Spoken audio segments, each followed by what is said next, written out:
Okay, welcome to episode 55 of the Burning Bush podcast, where we share the message of the Bible while enjoying a good cigar. Hope everybody's having a great week and glad you could stop by.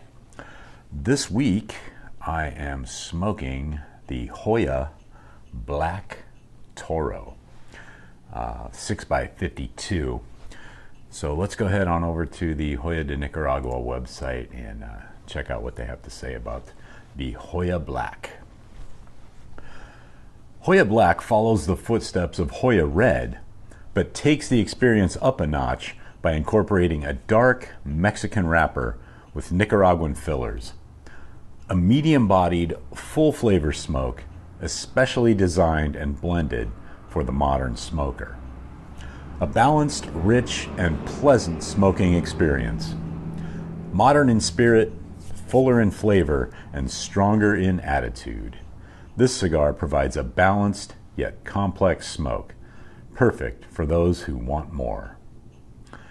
And the strength is 3 out of 5, so it's a medium to full strength. Profile says a balanced, rich, and pleasant smoking experience.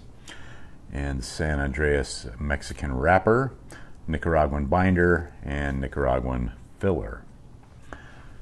And it's gotten a bunch of ratings and awards. I'll just give you the last 3 for 2020. It got number 1 boutique cigar by Cigar and Spirits, 91 rating by Cigar Aficionado on the Doble Robusto Vitola, and a 91 on the Corona Vitola for 2020 from Cigar Snob. And there were 4 or 5 more ratings there that you can check out on the website from past years.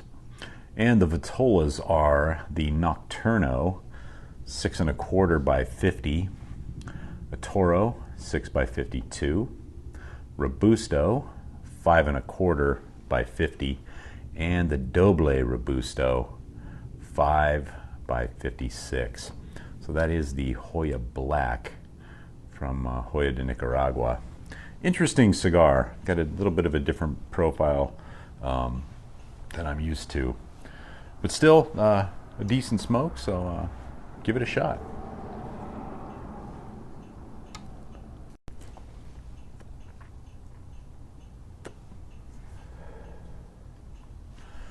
All right, so let's go ahead and get back into Dr. Justin Bass's book, The Bedrock of Christianity.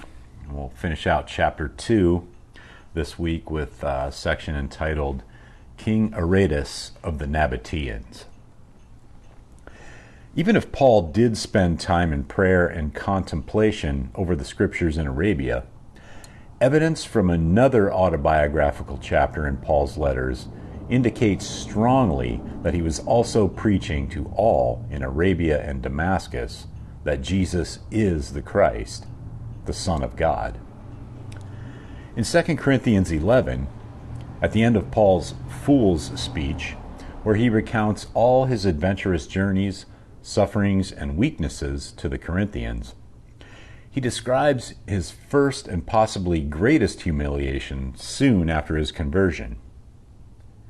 In Damascus, the ethnarch under Aretas the king was guarding the city of the Damascenes in order to seize me, and I was let down in a basket through a window in the wall, and so escaped his hands.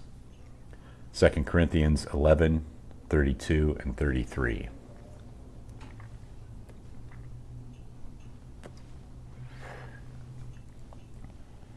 In this passage, Paul describes probably the first attempt on his life, what John Calvin called his first apprenticeship after becoming a follower of Jesus.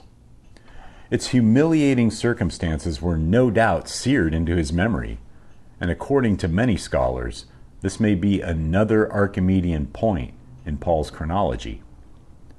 We possess coins of the Roman emperors Augustus, Tiberius, and Nero from Damascus, but not of Caligula, AD 37 to 41, or of Claudius, AD 41 to 54.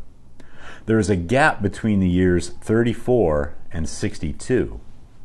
Although it is an argument from silence, a reasonable case may be made that during this time, Damascus fell under the control of King Aretas of the Nabateans, 9 BC to AD 39, from 80 to 37 through 39.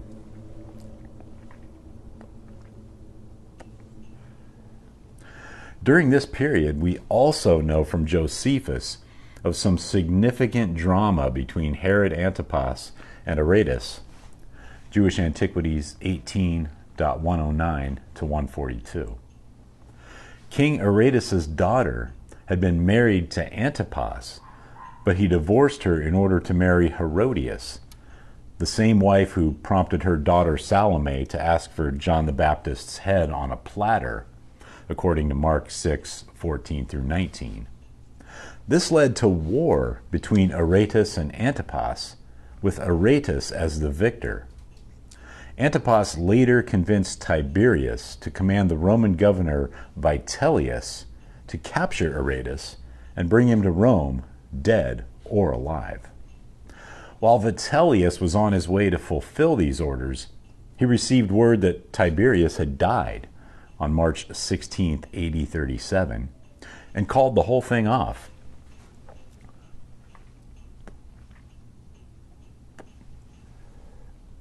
If this is accurate, then Paul was lowered from a basket to escape King Aretas sometime after Tiberius' death in March of 37 and before the death of Aretas in 39.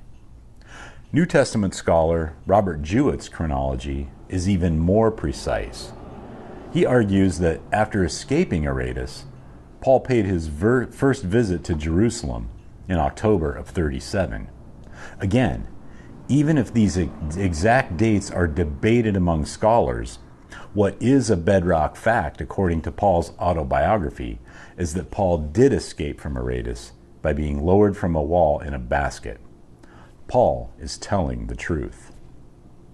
After this, according to Acts 9:26 through 29, he paid his first visit to Jerusalem. And that'll end chapter 2. And also finish up this week's reading of the Bedrock of Christianity by Dr. Justin Bass.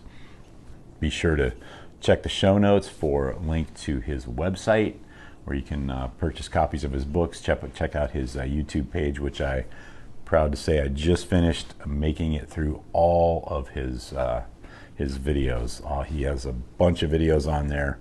I can't even remember. I think I counted them. There were maybe 30-something videos, if I remember right.